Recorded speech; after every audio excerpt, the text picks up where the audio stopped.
नमस्कार। मैं भारत का चिंतित नागरिक, एक कंसर्न सिटीजन सूरज सिंह, एक अभियंता, एक इंजीनियर, प्रोफेशनल इंजीनियर। चिंता होती है भारत की स्थिति से जो आज है। भारत की आज ऐसी स्थिति है जिसको हम कह सकते हैं बहुत दुख भरी स्थिति है। भारत देश जो पुराने इतिहास में एक माना हुआ देश था, एक अच्छा देश था, एक शांत देश था, एक आप कह सकते हैं अमीर देशों में गिना जाता था। आर्थिक व्यवस्था अच्छी थी, लोग अच्छे थे, समाज अच्छा था। लेकिन आज हमारा देश किधर है? 1 अरब जनमत, 1 अरब यहाँ की जनसंख्या, और हमारा व्यवहार विश्व के अंदर बहुत दुख भरा।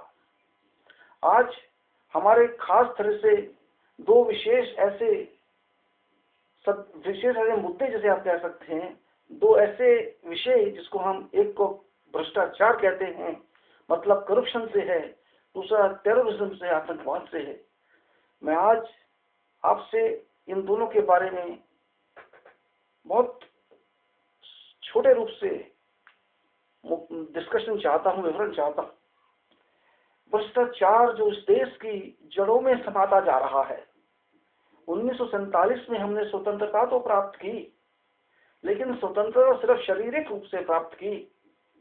हमारे सारे मोरल्स, हमारे सारे चिंतन, हमारे सारे कंडक्ट कहीं खो गए। आजादी, स्वतंत्रता जो हमने ली अंग्रेजों से, किसी भी वजह से उन्होंने दी हो, वो ली गई थी कि हम स्वराज चाहते हैं इस देश में। हम चाहते हैं कि इस देश का हर नागरिक को ऐसा अधिकार हो, और वो हो, खाली किताबों में ना हो, पुस्तक में ना हो, कि कोई भी व्यक्ति इस देश का प्रधानमंत्री बन सके, मंत्री बन सके, नेता बन सके, सेवक बन सके। लेकिन आज ऐसा नहीं हो रहा है। संविधान हमें मिला, भारत का संविधान हमें 1950 में मिला। वो संविधान के निर्माता ये नहीं जानते थे कि हमारे देश के आने वाले बच्चे, आने वाली पीढ़ी इस तरह से भ्रष्ट हो जाएंगे कि वो भ्रष्टाचार को मतलब भी नहीं समझेंगे, भ्रष्टाचार को ही भ्रष्ट कर देंगे। 60 साल के बाद हम ये कहते हैं, 60 साल तो हम जानते हैं क्या हुआ। शुरू में जब हम आजाद हुए, भ्रष्टाचार ऐसा नहीं था, लोग शांत थे। एक बच्चे थे आजाद हुए हुए, स्वतंत्र हुए हुए, उनकी पीड़ा थी उनके अंदर। वो जानते थे कि मुसीबत क्या होती है, दुखी जीवन क्या होता है, अत्याचार सहे थे उन्होंने बहुत कुछ सहा था। उन्होंने बलिदान दिए थे, गोलियां खाई थी, जेलों में गए थे, बर्फ के ऊपर लटाए गए थे, डंडे खाए थे, अपनी संपत्ति तक दांव पे लगाई थी, महिलाओं के बहुत बलात्कार सहे थे। उन लाखों लोगों ने, उन करोड़ों लोगों ने, वो किसी भी धर्म के होंगे, दोनों धर्म के होंगे, वो वैदिक धर्म, हिंदू धर्म के भी थे, मुसलमान भी थे, उस समय आपस में कोई रंजिश नहीं थी। बड़े शांतिपूर्वक भाव से और बड़ी दृढ़ संकल्प लिए हुए उन लोगों ने स्वतंत्रता ली थी, इसलिए कि इस देश की कमाई, इस देश की पैदावार, इस देश की शक्ति हमारे आने वाले युवक के लिए, हमारे आने वाले नागरिक के लिए प्रयोग में आनी चाहिए। इस देश की जो शक्ति है वो हमारे ही देश के लोगों के लिए इस्तेमाल होनी चाहिए, ना कि यहाँ की शक्ति, यहाँ का पैसा, यहाँ का धन विदेशी ले जाएं और वहां जाकर वो आराम की जिंदगी जिए, जैसा कि उन्होंने कई सौ वर्षों में किया।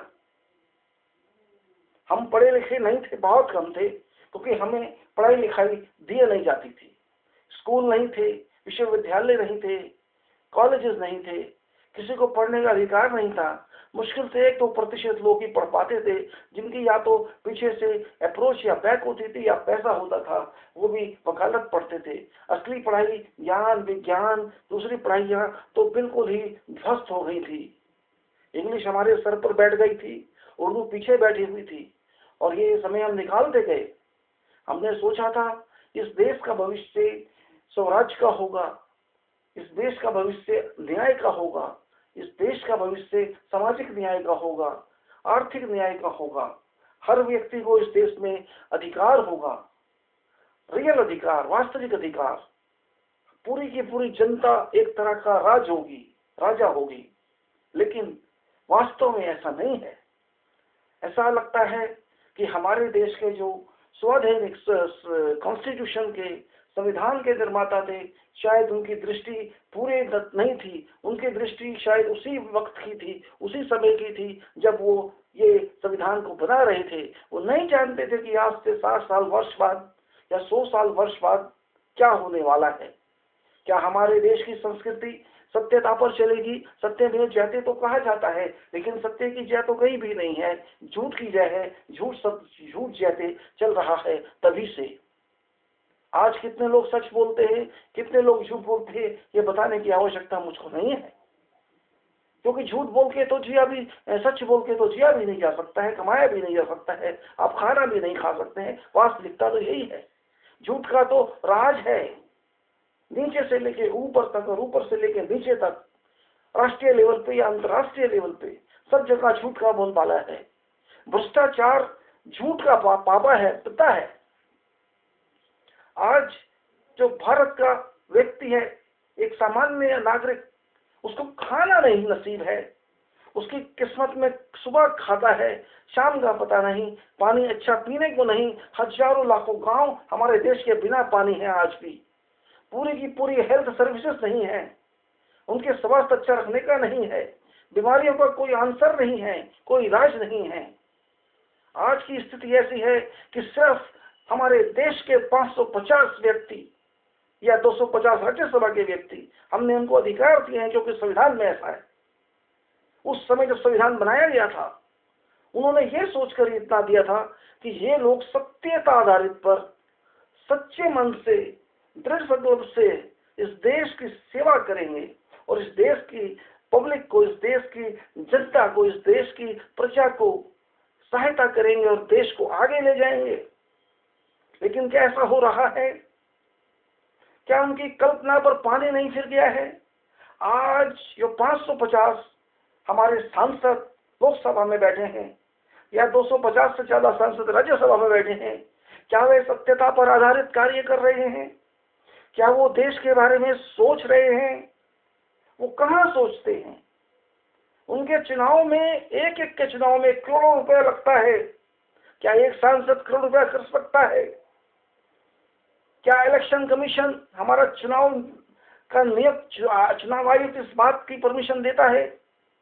जब वो करोड़ों रुपया खर्च के आएंगे, चाहे वो किसी भी दल का हो, मैं किसी दल की बात नहीं कर रहा हूं, जो चुनाव में करोड़ रुपया खर्च के आएगा और एक सांसद बनेगा, 5 वर्ष में क्या वो पैसा छोड़ के जाएगा? उसकी तनख्वाह, उसकी पगार, उसका पारितोषिक इतना नहीं होता है कि उसके करोड़ों रुपए को वापस लिया जा सके। तो वो पैसा कहां से लाएगा? यही एक भ्रष्टाचार की जड़ है। बेशक आज 22 जुलाई को हमारे देश में विश्वास मत भारत सरकार यूपीए ने जीता है, हम मानते हैं। हम ये भी मानते हैं कि ये सत्यता पर आधारित नहीं है। ये विश्वास मत एक धोखा है। ये विश्वास मत एक देश की जनता को चैलेंज है।